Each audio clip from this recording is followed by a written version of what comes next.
सब खा जइबू तो भर के पूरी कैसे बनी? इतना बड़ हो गइल, ना जाने कब तारा बुद्धि हुई। ठीक है, ला छीला, ना खाई ना करब। दुल्हीन, हाँ अम्मा जी। तनी तू ही इनकरा के लूर साहुर सिखाव। इतना बड़ हो गईली, कौनो बुद्धि नहीं खे, का जाने कब सियान हुई है। अरे अम्मा जी, समय के साथ सब ठीक हो जाई, रवो चिंता मत करी, सब सीख ली हैं। बाकी अम्मा जी, रवो से एगो बात कहल चाहता नहीं। कह, का बात बा? का बात बा? सास बहू में बड़ा खिचड़ी पाकता। खिचड़ी ना पाकता जी, सुनी ना, अब हम ही कहल चाहता नहीं कि हमनी के लाडो बिटिया भी शादी के जोग होइए गइल बड़ी, तो कहीं निमन घर द्वार देख के समय पर शादी हो जाए तनी मन रहित। हाँ, दुल्हीन एकदम ठीक कहतारी। अरे समय पे ही बियाह शादी अच्छा लागेला।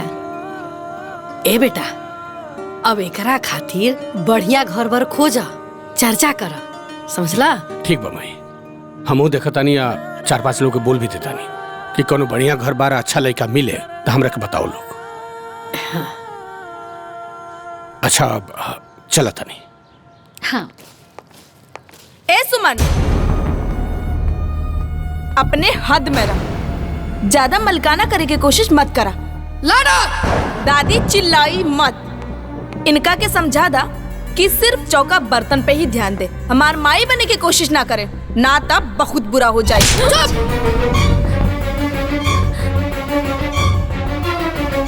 तोरा के कितना बार समझा चुकल बानी, लड़की हमें लड़की की तरह ना, अरे लड़की जान के ज्यादा ना बोले के चाहिए। तोरा पता बा, और तोनी के अपन माई के प्यार देवे खातिर ये अपन कोक मार देलस। का परेशानी बारे तोरा? का परेशानी बा? का लड़त रहली? अम्मा जी चुप हो जाई, बच्ची बाड़ी, समझदारी निखे, सब समझ जी हैं, बैठी रहो।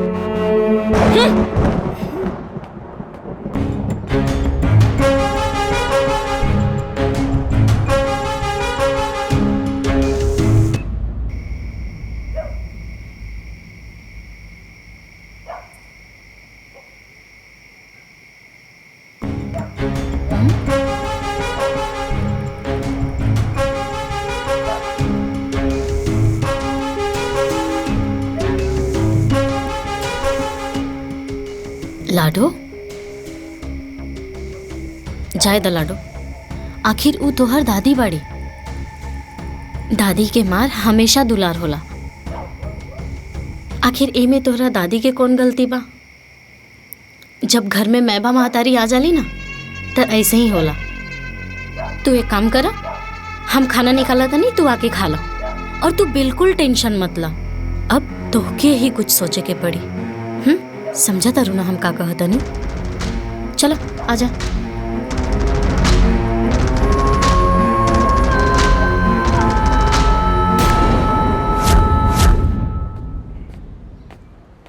दुल्हीन, अरे इतना लेके काहे जाता रू? का जल्दी बा? अरे अम्मा जी, इतना भारी नहीं खे, चल जाई। ठीक बा, जा संभाल के जइहा। हाँ।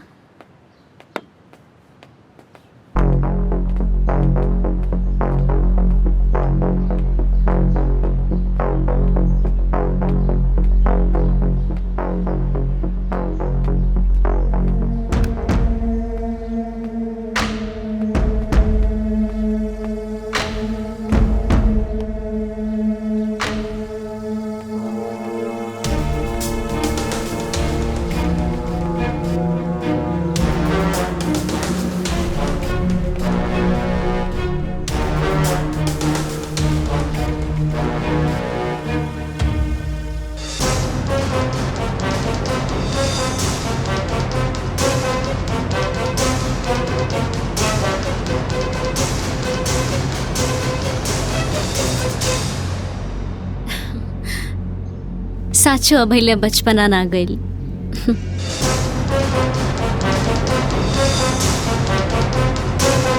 कोनो बात ना, हम साफ कर दे। हम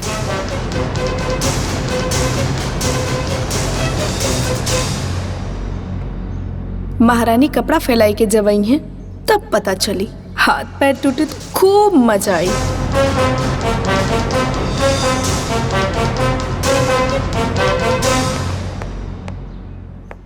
माई सुमन कहाँ बड़ी? हमारा बैंक के पासबुक चाहत रहे। अरे छत पे गल बड़ी कपड़ा डाले आवते हुई हैं। अरे तनी जल्दी बुलाओ ना, हमरा देर होता। देर होता तो जा ऊपरे पूछ ल। अब सुमन सुमन सुमन कहाँ बाड़ू?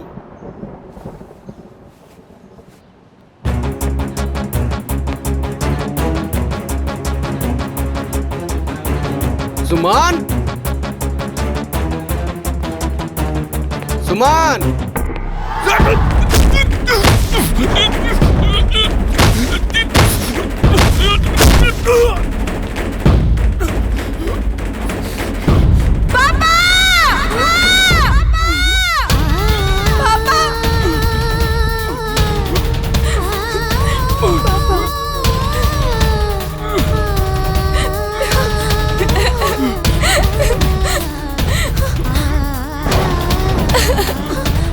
कावल जी, काजी, दीदी,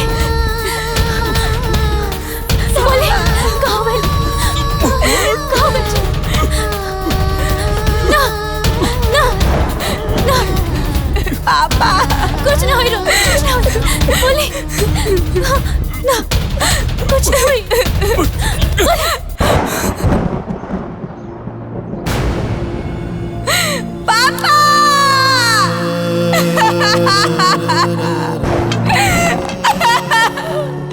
भैया दादी भैया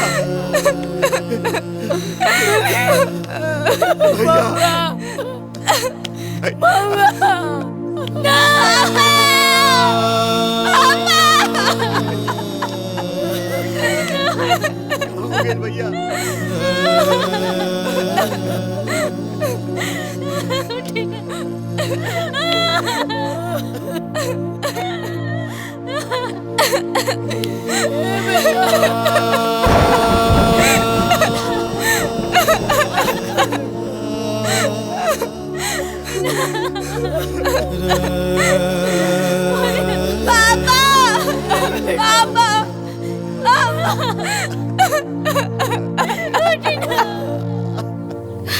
अम्मा जी, ये विधाता कौन कलम से हमने बिटिया के नसीब लिखले बा। मत रो दुल्हन, मत रो बच्चा। अगले ओकरे जीवन में जब से पैदा भइल बिया तब से खाली दुखे दुख झेलने बिया। मत रो, हमरो वाले कोनो फायदा बा। अरे ऐसा रहे तो ओकरा के दुनिया में भेजली ही काहे। कितना बढ़िया घर द्वार मिल गल रहे बेचारी के, सब कुछ बर्बाद हो गई। कैसे रही अब वो बेचारी। ए चाची, जिकरा कितनो बढ़िया घर बार मिले, अगर ओकरा नसीब में दुख भोगही के बा तब भोगबे करी। ए बाबा, अब तो जन होके के रहे तो हो गए। ले जा दुल्हन के अंदर तने समझावा बुझावा, चुप कराओ। हाँ भाई, चल उठा उठा, चला। मत रो दुल्हन, हमरे बिटिया के नजर लग गई क्यों के।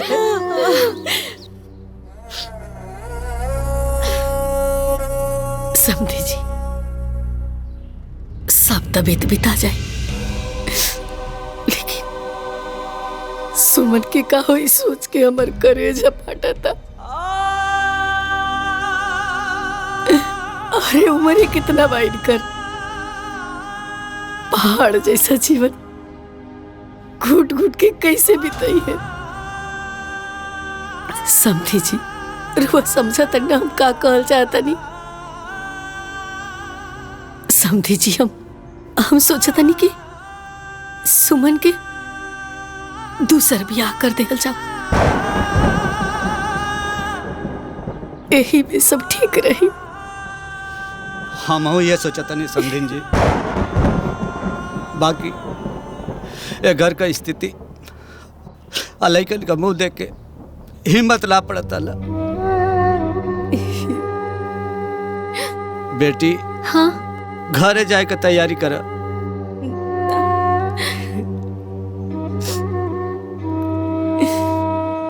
ना बाबूजी, हमार घर ये बा। हम अपन घर, अपन परिवार, अपन बच्चन के छोड़ के कहीं ना जा सकिले। अब चाहे सुख हो के चाहे दुख ये घर में पीती। बेटी बात सुख दुख का ना, हमके मालूम तो के यहाँ कोनो तकलीफ ना होए, पर बेटी अकेले जीवन जियल पहाड़ होला। बाबूजी रउआ ने कहले बानी कि एगो बेटी जो ना घर में डोली पर बैठ के जाली वो घर में सुख हो के चाहे दुख विदा अर्थी पर ही हो खेली। तो फिर कैसे सोच लेनी रउआ कि और बेटी रउआ शिक्षा के विपरीत हुई है? ना बाबूजी रउआ जाई, हमार विदाई अबे घर से अर्थी पर ही हुई।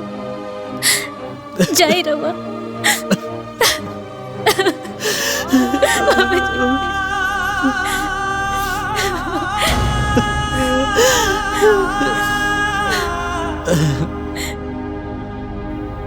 बेटी हमके तोरा पर नाज बा, आज हमार छाती गर्व से चौड़ा हो गई।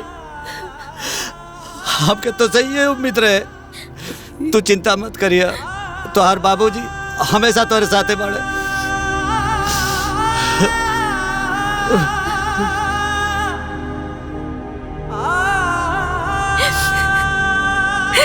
माई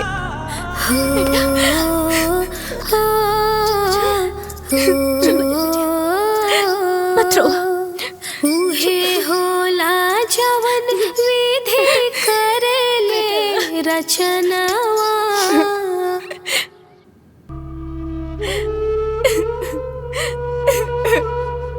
हम हत्यारन बानी, अपनी आते अपने बाप के मार देनी।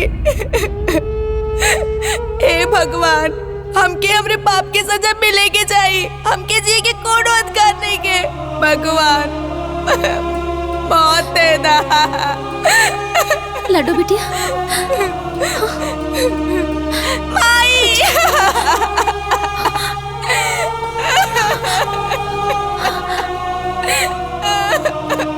माँ, तुम हमके माँ खा लो। चुप हो जा, मत रो माँ। बिटिया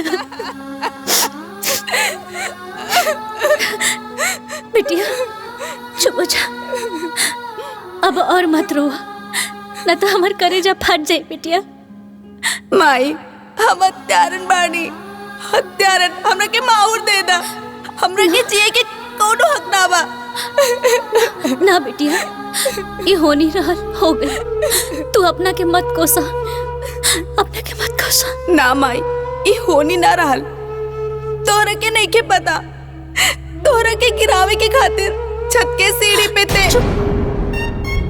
चुप हो जा, हम सब जानता नहीं बिटिया, तोहर कोनो दोष नहीं के, ये सब विधि के विधान रहल, हो गई। और सुनो, आज के बाद से ये बात अपना जबान पर कब्बो मत लई है, न तो बेवजह दुनिया तो के हत्यारन कही, कलंक के नहीं कही। तोहर जियल दुश्वार कर दी बेटी, तोहर जियल दुश्वार कर दी। अब का करी माई? चुप हो जा बेटी, सब ठीक हो जाए। चुप हो जा।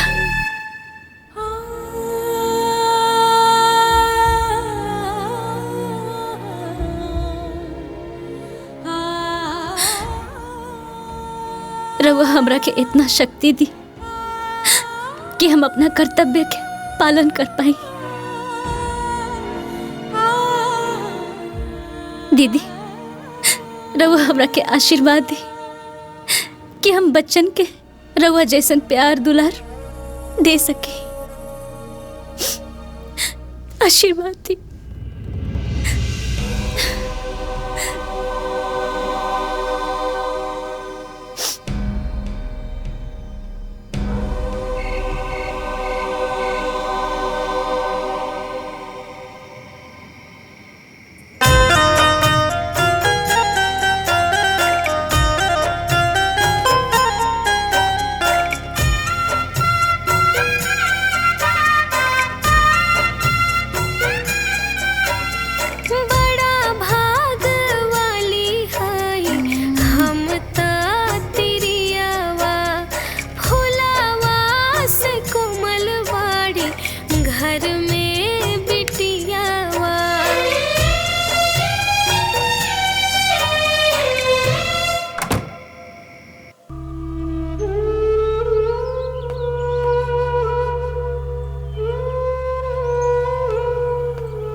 ए माई का सोच रहल बाड़ू? कुछ ना बेटा, बस लाडो के ब्याह के चिंता लगल बा। कहीं अच्छा घर बर परिवार देख के ओकर हाथ पीला हो जाए तब बढ़िया रही। काहे से कि तू जानते बाड़ा कि उम्र बढ़ गईला के बाद लड़की के ब्याह में कितना मुश्किल आवेला। ए माई रउआ काहे इतना चिंता करत बाड़ू? रउआ के का लागता हमरा के कोनो चिंता फिक्र नहीं खे। हम खुद लाडो खातिर बढ़िया लड़का खोजतानी, लेकिन मन लायक मिलते नहीं खे। वो कहा कि शादी में कोनो लेकिन ना होके के चाहे, केहू उंगली ना उठा सके, कोई ई ना कह सके कि लड़की के बाप ना तो चाचा बियाह ठीक से ना कइले। बस एक खातिर। देखा बेटा, अब जे बाड़ा तू ही एक घर खातिर बाड़ा। तहरा ऊपर एक घर के सब दारो मदार बाटे। तहरे ये सब ठीक करे के बा, समझ गईला? अब तू अपन नाफा नुकसान हानि लाभ देख के अपना हिसाब से करा। ए माई सब हो जाए, तू बस एकदम आराम से रहा। हाँ?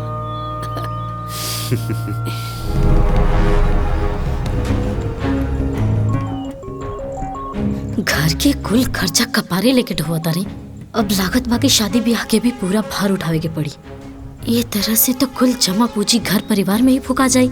हमार लड़का के भविष्य के का होई? लागत के कोनो न कोनो रास्ता निकाल ही के पड़ी।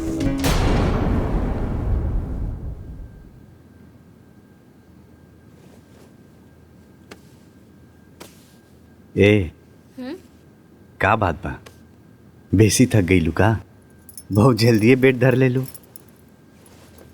कहे थकान कहाँ से हुई? हाँ, हमरा खातिर तरोर नौकरानी लगा के रखले बनी ना, जवन ए घर के सारा काम करेले और हम महारानी बन के बैठल रहे नी। अरे तो एकरा में इतना गुस्साए के का बात बा? हाँ, एक बात बतावा, ये घर तहार, ये घर के काम तू ना करबू तो के करी? अच्छा मुंह फुलावल छोड़ा, हमार कपार बहुत दुखाता, तनी तेल लगाता। हाँ हाँ, काहे नहीं? हाँ, दिन भर ए घर में झाड़ू पोछा बर्तन सब करी हम, सबके खाना बना के खिलाई हम। अरे केहू हेल्प तक करे नहीं आवेला और ऊपर से कपार दुखाता, कपार दबाता। एक बात ना रौरा कान खोल के सुन ली, अब ये रौरा घर के जिम्मेदारी ना हमरा बस के नहीं के, हमसे ना होई। रौरा कुछ ना कुछ करी। अरे ये कैसन बात करत ताड़ू तू? घर परिवार के जिम्मेवारी लिहल कोनो भार ना होला? अच्छा भार ना होला?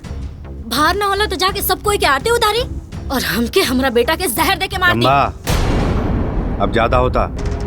ज्यादा हम ना रौरा कर रहल बानी। अरे कुल कमाई रौरा एक घर के ऊपर उड़ा दे तो काल के हमर बेटा उठ के डफली बजाए। हमरा बेटा के फ्यूचर के बारे में रौरा चिंता बाटे? ओकरा फ्यूचर के चिंता बा, हम बानी ना ओकरा खातिर। हम कुछ नहीं की जानत। रौरा ना जाके सब केहू से साफ साफ कह दी कि सब केहू अपन अपन देख ले। अब हम रौरा परिवार वालन के संगे एक सेकंड भी ना रहम। या तो रौरा कुछ करी, नहीं तो हमरा के कुछ सोचे के पड़ी। रंभा, रंभा,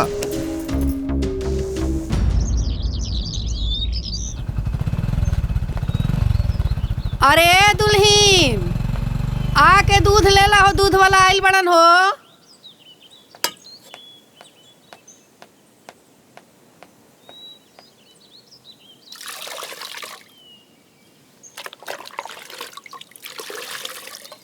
बस बस रह दो।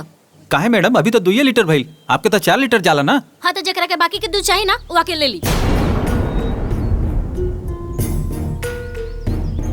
का गुरत का बाड़ा?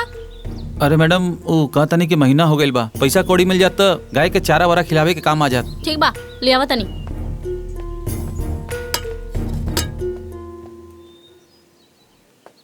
लो मैडम ये तो 3500 बा, बाकी 7000 होला नू। बाकी के जे दूध लेला ना वो दे दी। बड़ा आइलन 3500 रुपया लेवे खातिर। का दादी सब ठीक ठाक बा नू? अरे हाँ बबुआ, सब ठीक ठाक बा। अरे घर में तनी नरम गरम चलत रहला है, नहीं आवा। कितना बचल बा? 3500।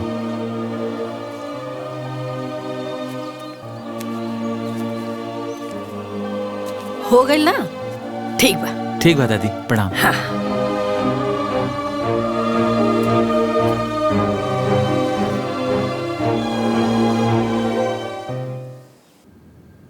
देखा बबुआ, छोटकी दुल्हन के तनी समझा द कि आपन अनकर ना कइल करस। अरे ई सब परिवार में कइल ठीक ना होकेला। हाउ भला बतावा दूध वाला का सोचत हुई कि इनका घर के मेहरारू के ढंग ठीक नहीं खे। अरे घर की बात घर ही में रह के चाहिए। जा है दाए माई, ओकर कितना बुद्धि बा। जितना बुद्धि रही उतने ना करी। रउआ चिंता ना करी, हम समझा देब। अम्मा जी, अब रसोई में कोनो सब्जी नहीं खे, का बनी आज? किशन, हाँ। जा तनी बाजारे से सब्जी उब्जी लेके आवो। हाँ ठीक बा माई। काहे खाली हमनिए के खानी जाका? अरे सब कोई खाला, सब कोई जाके अपना अपना हिस्सा के लेके आवे। एक आदमी पे कुल भार देहल ठीक नहीं खे। रंभा, ये का कहा ताड़ू तू? चुप रही रौरा। और का कहत रहनी हमरा के कि हमरा लगे बुद्धि नहीं खे? अरे जिंदगी भर ये लोग के गुलामी कहीं नहीं रौरा। कभी हमरा और हमरा बेटा के बारे में सोचनी की का होई? बड़का आईनी बुद्धि वाला। दुल्हन, तू ई का बोल रहल बुड़ तारा समझ में आवता? अरे घर में ये नुबा। अरे ई ना करी त के करी? अरे परिवार जब एके बा, कोनो अलगा थोड़े बा। अलगा नहीं खे त कर दी, लेकिन एक आदमी पे इतना भी भार ना देवे के चाहिए कि काम करते करते ओके हार्ट अटैक आए और वो मर जाए। दुल्हन, का दुल्हन? हाँ, अरे रौरा तो इनकरा के संभाला था नहीं। अगर यहाँ के कुछ हो जाए तो हम कहाँ जाए? अरे चुप करा तू। सुब सुब बोला, अच्छा नहीं को बोल सकत। हम कुछ गलत नहीं बोला अम्मा जी। जौन भी बोला था नहीं ना, सही बोला था नहीं। अम्मा जी, रउआ चुप हो जाए ना। बहस कैले से का फायदा बा?